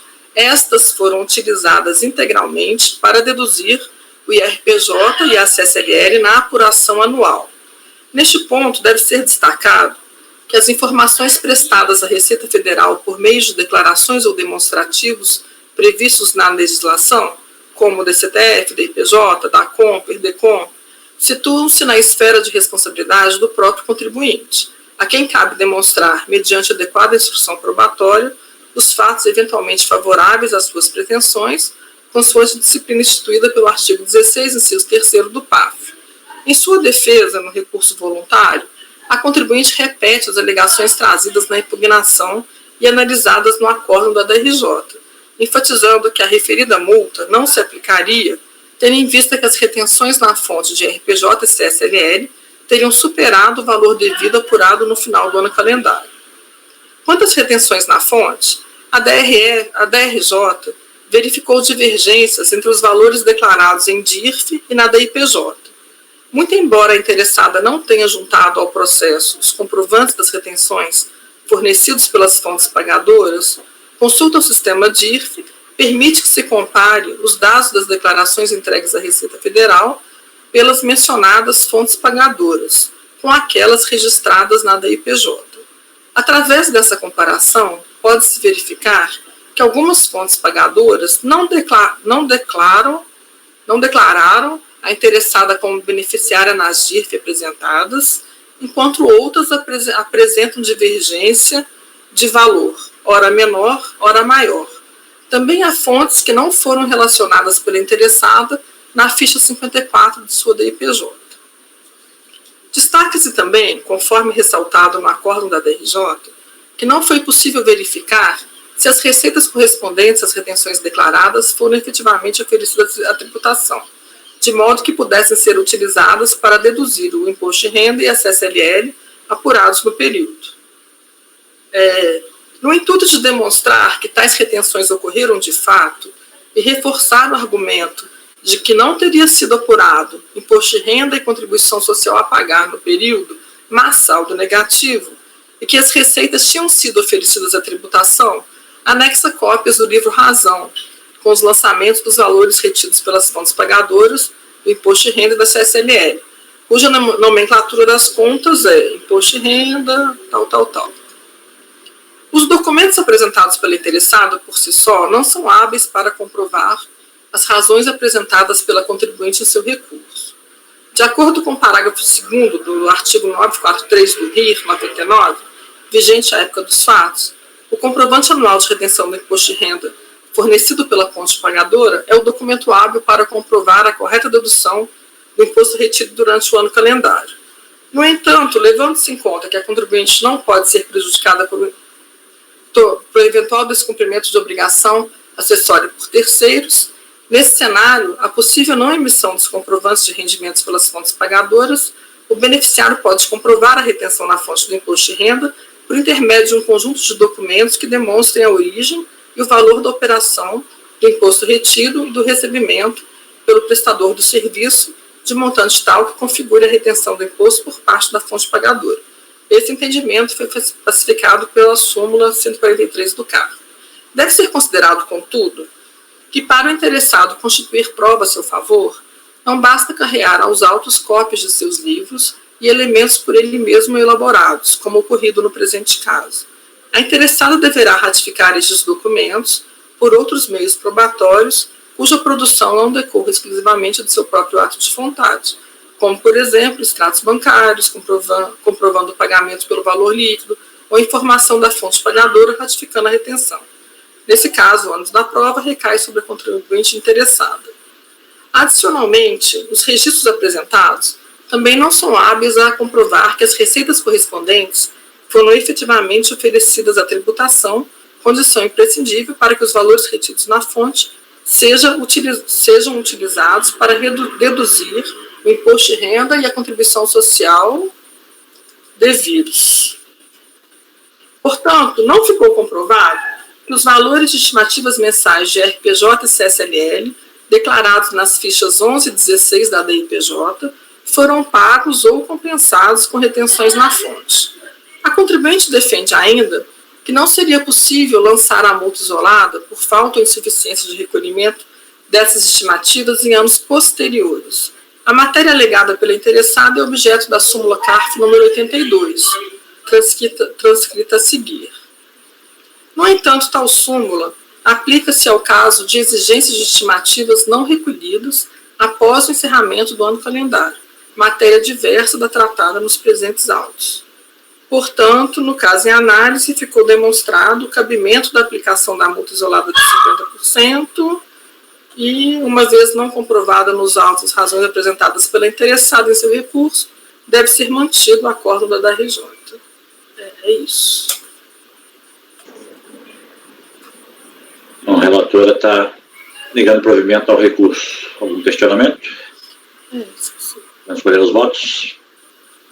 Só esclarecendo, André, pelo que eu estava vendo aqui no recurso e que você coloca aí no voto, ele não alega que as estimativas, que ele deduziu essas retenções nos valores das estimativas, né? Não entendi. Ele afirma que apurou a estimativa a pagar nos meses, mas que no ano todo os valores das retenções foram superiores ao valor devido. É isso? Não, ele tem um quadro aqui também que eu reproduzi na folha... Folha 3, logo no início dela, em que ele fala que a retenção na fonte, ele tenta demonstrar que em janeiro o imposto retido foi tanto, não foi apurada a estimativa mensal. Fevereiro, a mesma coisa. Março, o imposto retido foi de 116 e a estimativa foi de 38.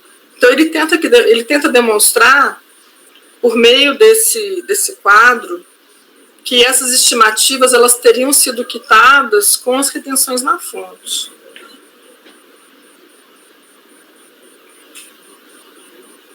Eu entendi que não, porque assim, esses valores todos desse imposto retido foram utilizados naquela ficha da apuração anual.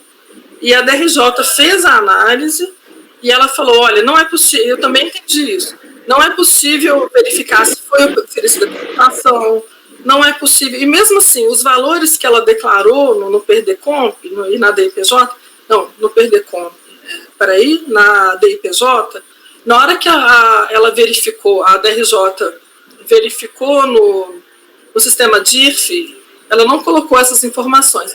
Eles não bateram. Inclusive, ela cita um exemplo que é até da Petrobras. Ela falou assim, no caso da Petrobras aqui, por exemplo, que é um valor alto, esse valor não corresponde aos valores declarados. Aí eu estou entendendo que realmente, assim, a alegação dela de que essas retenções na fonte já teriam sido extintas, isso não procede, porque ela declarou, assim, naquela ficha 11. Então, ela declarou que ela apurou naqueles meses estimativa mensal de imposto de renda e de CSLL. E não ficou comprovado de nenhuma forma que eles tinham sido pagos ou compensados, né? E a mera alegação de que a retenção na fonte utilizada é maior do que o valor do imposto da contribuição apurado, não exime a contribuinte da responsabilidade pelas declarações dela.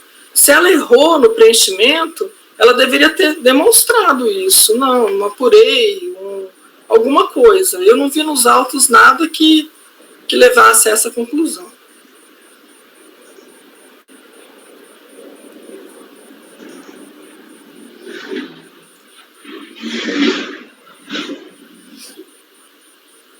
E aí, Paulo? É que eu estou vendo assim, o recurso voluntário dela. No recurso voluntário, ela não argumenta essa dedução nos meses da retenção. Ela fala, todo mês que foi apurado imposto, eu informei na DIPJ. De fato.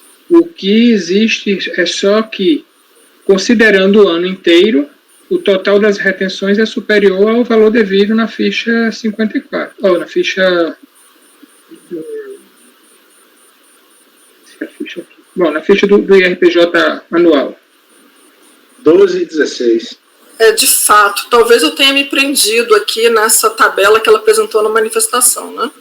Aquela tabela está na manifestação, é isso? Está na manifestação de conformidades. Ok. Mas aí ele não enfrenta, de qualquer maneira ele não traz, então ele não enfrenta as bases mensais aí que ele tinha que recolher ou não. Isso, no recurso voluntário ele não fala nada ele não traz ele não replica esse mesmo argumento que estaria consolidado naquele quadro ali, né, de que em tal mês eu devia 30, mas eu tive retenção de 45, então não tinha nada a pagar. O que ele fala é o contrário, ele fala, não, eu apurei, está lá na DIPJ. Agora, se você olhar o ano todo, eu tenho mais retenção do que imposto devido. E de qualquer forma, tem um outro ponto também, só uma observação, ele declarou na ficha 11 esses valores de estimativa, mas hora nenhuma foi declarado na apuração anual. Então, assim, ele poderia ter um saldo negativo ainda maior. Mas eu estou me prendendo no fato que ele declarou. E a partir do momento que ele declara, ele não comprovou nada. Assim, apesar dele alegar, tudo bem, mas eu tive saldo negativo. Mas não é assim, né? Ele teria que ter demonstrado. Mas aqui não é discussão de saldo negativo, né? É discussão de multa isolada. E é multa isolada pelo não pagamento, não compensação das estimativas mensais. O Flávio está querendo fazer algum questionamento, observação? Presidente, eu estou com um pouco de dúvida aqui. Aqui nós não estamos falando em Constituição, não há que se falar em concomitância, né? De multa isolada e multa de ofício, não é aquela discussão, ponto, né? Só para eu... É 2007 em diante, né? Então... Não, mas... Não, o lançamento é só de multa isolada, pelo que eu entendi. Então não tem concomitância. Mas por que não se aplicar essa súmula aqui, que a própria Andréa afasta ela, entendeu? A súmula teria que ser aplicada, se você entender o valor devido, se ele não tem valor devido no final do ano, não teria que recolher, né? Ele teria. Não. Ele tem. A súmula, a gente fala de pagamento estimativa, não é da multa. Que não pode lançar a estimativa que não foi paga. Ele deveria lançar o tributo devido. E foi feito exatamente o que está aí, né? Que lançou a multa, né? Isso. A súmula foi observada pela autoridade lançadora. Ela lançou só a multa. Entendi, presidente. Ok? Fazemos ao voto? Paulo? Eu vou acompanhar a relatora pelas conclusões, só por conta dessa questão, né? Que está assim. No caso aí, ele não argumenta no seu recurso voluntário que essas estimativas foram quitadas por meio dessa retenção e por isso ele não teria valor a recolher e aí não haveria, portanto, multa, né? Apesar dele, por aquele quadro lá, ele ter trazido essa argumentação lá na manifestação de conformidade, mas isso não surge aí no recurso voluntário. Então, vou pelas conclusões. Ok. Gustavo? Presidente, eu vou pelas conclusões também, até porque eu acho que a discussão sobre o ônus probatório aqui tem que ser balizada com cuidado, porque nós estamos de autuação, nós não estamos falando de pedido de compensação. E também, assim, eu acho que essa discussão da retenção nem surgiu nos autos. Isso, né? Então, eu não acho que cabam essas advertências quanto à comprovação da efetiva oferecimento de receita à tributação, porque isso não foi objeto de questionamento no auto de infração. Então, eu vou pelas conclusões. Okay. Ricardo? Eu passei esse tempo aqui tentando também extrair detalhes do processo e eu tenho um entendimento que essa multa isolada se aplica de uma forma muito restritiva, mas o contribuinte de modo nenhum fez a sustentação no sentido de que eu entendo, eu teria que fazer uma avaliação do valor,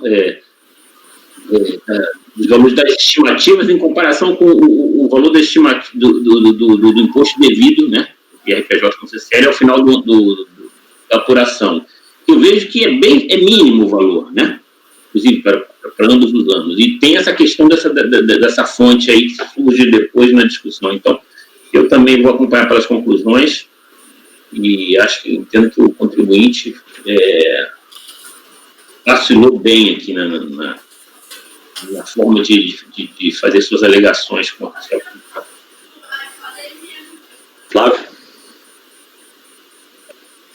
Bem, presidente, eu vou também querer ir pelas conclusões, não sei como é que vai ficar isso, mas eu vou acompanhar a relatora pelas conclusões, em especial por esse levantamento que o Gustavo fez com relação ao ônus da prova aí no auto de infração, né? Bem, dependendo do quantidade de conclusões, aí nós vamos precisar que ela seja sintetizada. Cléucio? Presidente, eu também vou pelas conclusões, porque eu estou vendo aqui no recurso voluntário, de fato, a questão se cinge basicamente na questão da multa isolada. As outras questões não me parecem fazer parte da controvérsia. Então, eu fico com as conclusões. André? Presidente, pelos argumentos levantados aí pelo Gustavo, eu também vou pelas conclusões. Então, eu vou acompanhar a relatora aqui agora. Vocês vão ter que dizer qual é a conclusão que vocês gostariam, quer dizer, qual o fundamento ou que sobrou ou que faltou aqui. Gustavo? Porque ela vai ter que... Como esse argumento... André, Cléucio e Flávio, como esse argumento relativo à comprovação do fonte é um argumento estranho ao recurso, a gente estaria atendido a partir do momento que... Mas, por favor, eu não vi. Como o argumento relativo à comprovação... Vocês estão me ouvindo? Sim. Como o argumento relativo ao fonte estranho ao recurso, a gente pode simplesmente falar, a maioria acompanhou pelas conclusões, dado o fato de as questões afetas à comprovação do fonte não terem sido aventadas no recurso voluntário, cabendo a aplicação da multa isolada ante o não recolhimento da estimativa contínua. Isso aí resolve todos aí? São sobre comprovação de fonte. Tem a questão do ônus também, né? Mas como esse... Não, mas aí, Gustavo, desculpa, mas aí para mim eu estou indo para as conclusões por causa do ônus, e não por causa de trazer esse argumento do recurso, eu não sei. Mas aí nós quatro aqui ficaríamos em minoria, diga de passagem, então nossas conclusões não prevaleceriam. Não, porque o presidente acompanhou ela, as conclusões que prevaleceriam. São 4? A do Paulo não é também nesse sentido? O Paulo votou pelas conclusões também. Paulo. O som. Paulo. A minha são duas coisas. Primeiro que a discussão trazida no recurso voluntário é especificamente em relação ao total das retenções anuais versus o IRPJ apurado ao final do ano. O contribuinte não se insurge mensalmente contra os valores devidos por estimativa. Pelo contrário, ele confessa que tem valor devido por estimativa. Né? Então, não caberia essa discussão se haveria retenção ou não haveria, se deveria ser provado ou se não deveria. Eu acho que isso daí estaria fora. E há outro ponto, Paulo? Na verdade, seriam esses dois, né? Assim, os dois estão relacionados. Primeiro, aqui, a discussão não é sobre se haveria estimativas devidas mensalmente ou se elas estariam quitadas com a retenção, e sobre essa questão do ônus da prova acerca dessas retenções, né? Se os documentos que ele traz provam ou não provam a retenção, ele nem fala isso daí mensalmente. Então, isso aí é sem valor. Senhor Gustavo. É por isso que eu estou falando, gente. A partir do momento que a gente parte do pressuposto que essa discussão é irrelevante, não é irrelevante. Ela é impertinente, considerações sobre o ônus da prova cai por terra.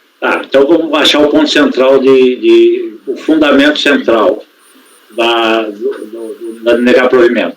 O contribuinte não se incumbiu de comprovar que não eram devidas as estimativas. Isso. Ele nem se insurge, na verdade, né? O contribuinte, na verdade, a alegação do contribuinte, traduzindo em miúdos, é aquela de que não se pode exigir multa isolada após o encerramento do exercício. Esse o argumento do contribuinte. Tá? Então, assim, eu particularmente, eu faria, para facilitar até a vida da André, porque ela vai ter que enfiar essas conclusões lá no voto dela, não obstante meu voto, a maior parte do colegiado entendeu que o recurso merecia desprovimento exclusivamente porque, em momento algum, o contribuinte recusou a acusação fiscal no sentido de que teria deixado de recolher estimativa. Ok, André, você vai ter que colocar, como teve vários votos pelas conclusões, colocar um parágrafo final nesse sentido. Como o Gustavo colocou, não obstante, os fundamentos apresentados, mas o colegiado se posicionou por negar provimento. Repete aí, Gustavo. Bom, agora me pegou. A maioria do colegiado se posicionou por negar provimento, uma vez que o contribuinte, inclusive, confessa ter apurado valores de estimativa e não os ter recolhido. Considerando impertinentes os demais alegações, os demais argumentos contidos no voto. Então confessa ter apurado estimativa mensal.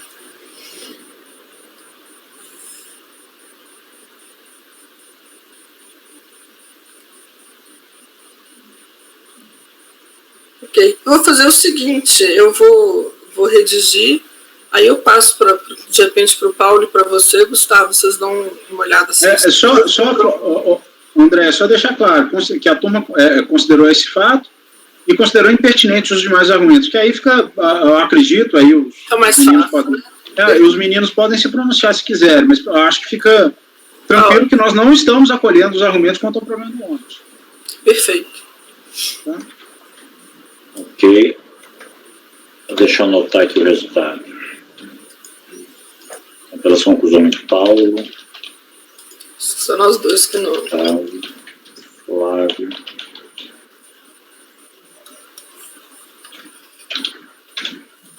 Ricardo. Flávio. Aqui. André.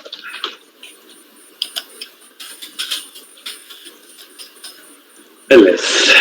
Então vamos lá para o próximo item. O 38 foi retirado de pauta, né? Solicitação do contribuinte. 39, Metalúrgica Aranha. Esse aqui, embora tenha vários processos na pauta, os demais são todos repetitivos, do 40 até o 45, tá? Então nós só vamos julgar o item 40 como paradigma.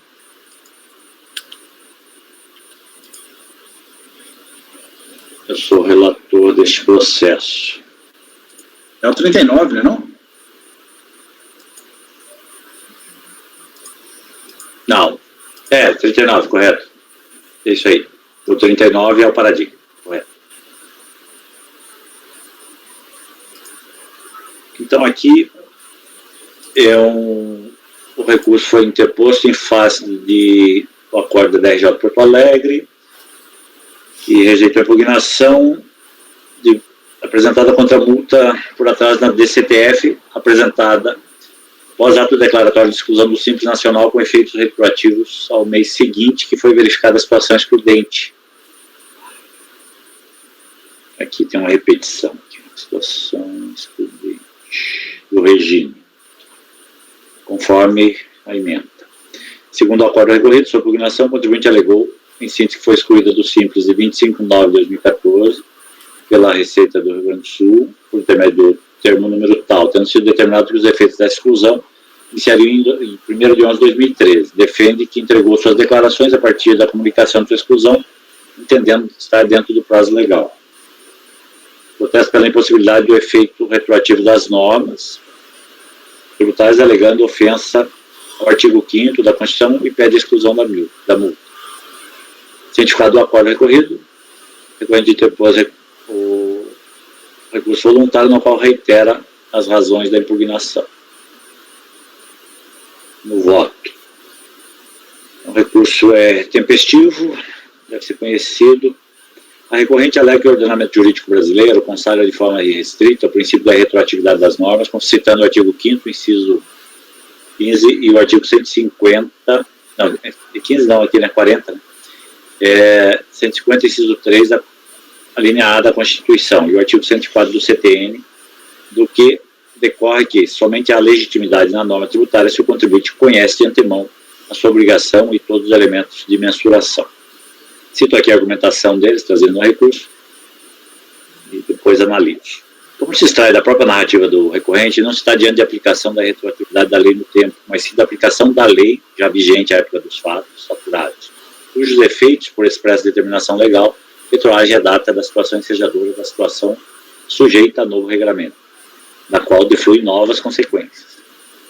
No caso em apreço, a recorrente foi excluída do Simples em 15 de setembro de 2014, conforme o termo folhas 13, em face da constatação de situação excludente, prevista no artigo 3º, parágrafo 4º, inciso 5º da Lei Complementar 123, com efeitos retroativos ao mês subsequente à data da constatação da referida situação, 1º de 11 de 2013, nos termos do inciso 2 do artigo 31 da mesma lei. Como decorrência, a partir de tal data passou a estar sujeito às obrigações acessórias e principalmente principais aplicáveis aos demais contribuintes, desde a data em que a exclusão passou a produzir efeitos. Ao fazer a entrega da STF relativa ao mês de julho de 2014, já estava em atraso quando da comunicação de exclusão de ofício, a recorrente foi notificada da multa pelo atraso na entrega da referida declaração. Perfeito? Nos trata, no caso, de irretroatividade na aplicação da lei ao tempo do fato gerador da obrigação. No caso, não se trata de retroatividade. Né? Posto que esta estava vigente desde o ano calendário 2007. Trata-se simplesmente da aplicação do próprio dispositivo vigente à época dos fatos. Assim, a alegação de que somente há legitimidade na norma tributária, se o contribuinte conhece de antemão a sua obrigação e todos os elementos da mensuração, não se sustenta, posto que o contribuinte era conhecedor, assim se presume, dos termos da lei desde a sua inclusão no regime, pelo que estava ciente das condições para sua manutenção no regime diferenciado de tributação. Ao deixar de promover de forma espontânea a sua exclusão simples do regime, quando foi configurada a situação excludente, a recorrente nele se manteve de forma irregular, daí decorrendo o ato de ofício da autoridade administrativa, comunicando sua exclusão nos termos da lei. E daí advindo consequências decorrentes de sua inércia, incluindo-se a mora no cumprimento de suas obrigações acessórias e principais em face do novo regime de tributação, sujeito às penalidades previstas em lei, como a que ora se discute. A recorrente ainda cita como suporte as alegações recursais jurisprudência do STJ e TRF da Terceira Região, em que não se teria admitido a exclusão retroativa do Simples Federal, quando o contribuinte exerceu a atividade que seria vedada desde a sua inclusão no regime, sem que houvesse a imediata rejeição pela autoridade administrativa. Além de não ser a situação dos autos, de se tratar de legislação relativa ao Simples Federal, regido pela Lei 9.317, e não do Simples Nacional, que é regido pela Lei Complementar 123, o STJ pacificou o entendimento por meio de recurso especial, oferido no regime do artigo 543C do antigo CPC, na qual confirma a validade da norma que impõe a aplicação retroativa da exclusão às situações nela previstas, dado o caráter eminentemente declaratório do ato de exclusão. Aí eu cito aqui a ementa do acordo, está no regime lá do repetitivo do STJ, e fica bem claro aqui, a parte em negrito, que o ato de exclusão de ofício, nas hipóteses previstas na lei, com impeditivas de ingresso ou permanência do Simples, em verdade, substitui a obrigação do próprio contribuinte de comunicar ao fisco a superveniência de uma das situações excludentes. Por se tratar de situação excludente, que já era ou deveria ser do conhecimento do contribuinte, é que a lei tratou o ato de exclusão como meramente declaratório, permitindo a retroação de seus efeitos à data de um mês após a ocorrência da circunstância ensejadora da exclusão. No momento em que opta pela opção pela adesão ao sistema de recolhimento de tributos diferenciado, pressupõe que o contribuinte tenha conhecimento das situações que impedem sua adesão ou permanência no regime. E aí ele termina ali falando que o nosso sistema não admite que o contribuinte se beneficie da própria torpeza, né, descumprindo um comando legal que era de seu conhecimento. Destaque, deve ser mantida a penalidade decorrente da entrega em atraso da DCTF, uma vez cientificada da exclusão de ofício do Simples Nacional. Sem voto, no sentido de negar provimento ao recurso voluntário. Ok? Alguma dúvida? Paulo? Acompanho o relator. Gustavo? Cara, isso é dureza. Ou é cópula, como diria o Candal. Mas é resultado direto da lei, mas venhamos e convenhamos, o contribuinte está sendo punido com uma multa punitiva e não moratória,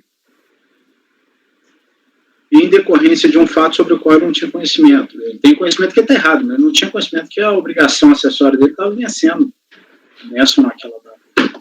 E presumir que, de fato, ele tinha conhecimento da situação excludente é algo que eu acho temerário, até porque, até naquela minha declaração de voto, eu já exponho exemplos claros em situações em que o fisco exclui o contribuinte por conta de falta de apresentação de comunicado obrigatório e que não era hipótese de exclusão. É que aqui é aquele caso de extrapolar a receita, né? Assim, é a mais objetivo possível, não tem assim uma linha... Tem mais isso. Eu acho que isso aqui é mais um desabafo do que propriamente uma manifestação de voto, porque que é dureza você penalizar, porque nós estamos falando de multa penal, nós não estamos falando de multa moratória. O contribuinte, por falta de cumprimento de obrigação acessória que não estava vencida, assim... ela estava vencida, né, Gustavo? Na medida em que ele não podia estar no regime. Ele tinha que estar praticando outro ato. Né? Mas até lá, volto a dizer, são as loucuras do nosso sistema. A retroatividade dos efeitos desse... Considerar, aliás, esse ato declaratório como meramente declaratório, beleza. Mas é difícil, eu acho... Vamos lá, eu que sou contra interpretações metajurídicas, eu vou invocar uma. Isso é da mais absurda injustiça. Mas eu não posso decidir com base, como gosto do Flavinho, dos meus humores viscerais. Eu tenho que decidir com base na lei. Então, eu vou acompanhar o relator. Ricardo? Acompanhe, presidente. Flávio? Compartilhei com o Gustavo, mas eu acompanho, presidente. André? Com o relator, presidente. Cléucio? Presidente, eu fiquei só com uma dúvida. Na ocasião em que ele foi excluído do regime, ele não manifestou a sua inconformidade. É isso? Aqui não tem essa discussão, eu não sei. Aqui ele só está discutindo o efeito da multa sobre essa exclusão. Não sei se ele de fato... Outra dúvida é o fundamento dessa multa, é só a multa pela entrega extemporânea da DCTF. Isso. Não se trata de multa qualificada, a multa da 9430. Não, é multa objetiva, aquela de atraso da entrega, acessória mesmo. Então, eu vou acompanhar. André? Acompanha. Presidente? Não, eu não. É o outro. Desculpa, André. Não, tranquilo. Presidente, eu acho que eu tinha te chamado já, André? Já, né? André. Presidente, eu acho que eu vou aqui abrir uma divergência, porque eu entendo que esses efeitos retroativos, eles se aplicam para a questão da reapuração do tributo, e aí sem prejuízo de juros ou outros acréscimos legais. Mas, se o contribuinte, à época, ele não estava obrigado a apresentar esta obrigação acessória, ele estava apurando pelo Simples Nacional, e esse ato foi posterior, e aí ele teve que fazer essas declarações, então, a meu ver, ele não estava descumprindo a obrigação acessória. Então, entendo que apesar de concordar que os efeitos retroativos da norma são previstos pela lei, não se aplica para esse tipo de multa, para multa por atraso no envio da DCTF, sendo que ele estava apurando pelo Simples. André, eu só faria um apontamento seguinte, eu concordo quando você fala isso, mas, por exemplo, se a gente tivesse numa questão de uma interpretação da atividade dele, se enquadra, não enquadra. Como o presidente colocou, isso que me convenceu, o objetivo, ele sabia que ele tinha estourado. Então, assim, querendo ou não é uma questão, eu acho que eu estou enquadrado no Simples e por isso posso discutir. Não, ele não pode, o objetivo, ele teve uma receita superior ao limite legal e ele não poderia estar naquele regime mais. Então, assim, só uma ponderação, fiquem com a sua divergência é sempre bom, mas é por isso que o presidente me convenceu, que se a gente tivesse discussão aqui de atividade dele, aí eu até iria muito para esse lado seu, sim. Então foi importante, porque eu estava aqui balizando, por exemplo, nos casos de contribuinte, sei lá, está no contencioso, e aí está suspenso os efeitos da exclusão do Simples, e aí lá na frente... Deixa eu só retificar, Flávio, eu cito aqui o artigo que ele está no rodapé aqui.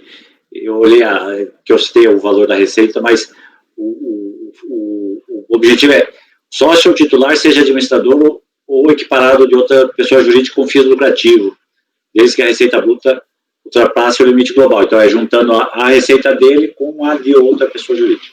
Tá? Esse é aquele planejamento. Esse é aquele planejamento, né? Abrir uma empresa de 1 milhão. Mas ainda vai na questão do faturamento. Ele sabia disso, né? Ele sabia disso. É o objetivo. Mas, André, desculpa eu interferir no seu voto, mas não, tranquilo. Porque eu fui... Sim, André, como é que fica? Não, presidente, nesse caso eu vou acompanhar. Tá. Eu confesso que eu até olhei esse argumento do STJ de que tinha algum... Mas depois eu achei esse repetitivo. Em que pese ele não se trate, ele trata do Simples, mas vamos e convenhamos. Eu acredito que isso aí já faz meio que coisa julgada. É outra legislação. Mas é difícil você entender que o Simples Nacional, com as mesmas regras, teria uma outra decisão no STJ. Né? Então, não é o caso de aplicação direta, mas é muito forte a aplicação desse precedente do STJ, né, em relação... E aí é a questão propriamente da penalidade acessória que ele está tratando aqui, né, nesse julgado do STJ, repetitivo. Claro, sob ainda a legislação do Simples Federal. Mas essas hipóteses de exclusão e a situação de excludência são idênticas, né? Então, assim, aí eu fiquei muito convicto de que não tinha como realmente afastar. Parece excessivo, é verdade, mas... Ok, então, unanimidade de votos. Ninguém votou pelas conclusões, não, né? Foi negar provimento ao recurso. Este aqui vai repercutir, então, até o item do 39 ao 45. Eu vou fazer a anotação, mas antes de eu iniciar a anotação, registrar que o item 46 e o item 47, tanto da relatoria da Andréa, foram retirados por solicitação da Procuradoria da Fazenda. Então, nós vamos ter o item 48, com o conselheiro Paulo. Eu só consulto, Paulo, esses processos, qual é o grau de complexidade, porque estamos próximos das 18 horas, se a gente consegue terminar ele em prazo curto, senão a gente poderia interromper para... Todos os processos eles são basicamente a mesma matéria, tá? Exclusão do simples por débito, e a gente vai ter que abrir cada um só para ver se tem alguma especificidade, mas não há nada de complicado. Mas eu não estou nem pensando no pacote, estou pensando no 48. Acho que a gente julga ele num prazo curto, assim, 10 minutos, antes das 18 horas, porque eu preciso liberar o... Eu acredito que sim. O acordo é pequenininho. Então vamos lá, vamos começar com ele. Tá. Então, recurso voluntário, julga improcedente a impugnação. Tá? Então, ele foi excluído do ato declaratório porque tinha débito. Né? Certificado do ato apresentou a impugnação, suscitou a prescrição da cobrança dos débitos que motivaram a exclusão com base na súmula vinculante 8 do STF. Em primeira instância, rejeitou a alegação de prescrição, uma vez que os débitos, apesar de se referirem a períodos de apuração contidos nos calendários de 2009 e 2010, foram objetos de confissão de dívida por meio de pedido de parcelamento efetuado em 2012. Tá? Após a ciência do acórdão, foi apresentado recurso voluntário, no qual o recorrente afirma que realizou o parcelamento dos débitos que motivaram a exclusão, de modo que, estando para todos os efeitos legais tributários em dia com os impostos, não haveria mais motivo que justificasse sua exclusão do Simples Nacional. Então, a questão é essa. Ele foi excluído, disse, eu parcelei esses débitos que motivaram a minha exclusão, então está tudo regularizado. Então, eu estou conhecendo do recurso, exclusão do Simples Nacional. A questão de discussão está inicialmente relacionada ao artigo 17, inciso 5, da Lei Complementar 123, que é justamente não poderão recolher os impostos microempresas e empresas de pequeno porte que possuem débito, né, com o INSS ou Fazenda Pública Federal, Estadual ou Municipal, cuja exigibilidade não esteja suspensa. A regra constante citada dispositiva impede que a pessoa recolha os impostos e contribuições na forma do Simples Nacional, fato em relação ao qual não se opõe a recorrente. A única alegação contida no recurso voluntário diz respeito ao posterior parcelamento dos débitos que motivaram a sua exclusão, realizado após a ciência do acórdão que julgou a impugnação, o que faria desaparecer a causa desta. Em primeiro lugar, é importante esclarecer os efeitos da apresentação da impugnação ao ato declaratório de exclusão. Conforme o artigo 75, parágrafo 3º da Resolução CGSN 94, a impugnação é causa suspensiva dos efeitos da exclusão até a decisão administrativa definitiva. Perceba-se que há a suspensão dos efeitos da exclusão, mas não da exigibilidade dos créditos tributários que motivaram a exclusão. Desse modo, enquanto não extintos, ou pelo menos não tiverem a exigibilidade suspensa, estes continuarão a ser causa impeditiva para que a microempresa ou empresa de pequeno porte recolha os seus tributos na forma do Simples Nacional. Parcelamento, ou mesmo a extinção dos referidos débitos posteriormente à ciência do ADE, não tornará indevida a exclusão realizada, já que a causa existia à época de sua emissão, a menos que seja realizado dentro do prazo de 30 dias da referida ciência, conforme o artigo 31, parágrafo 2º da Lei Complementar 123. O único efeito do parcelamento em questão, realizado em 2017, é possibilitar que o contribuinte, caso não incida em nenhuma outra vedação, realize a opção pelo Simples Nacional para os anos calendários posteriores à regularização dos débitos. Se oposto, voto por negar provimento ao recurso voluntário.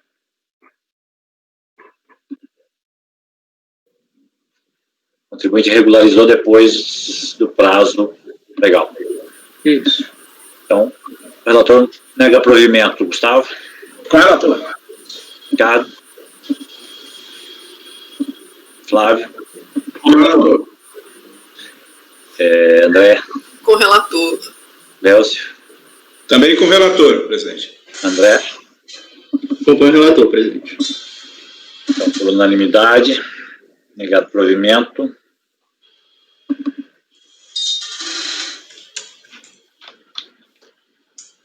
Eu acho que para a gente não atropelar,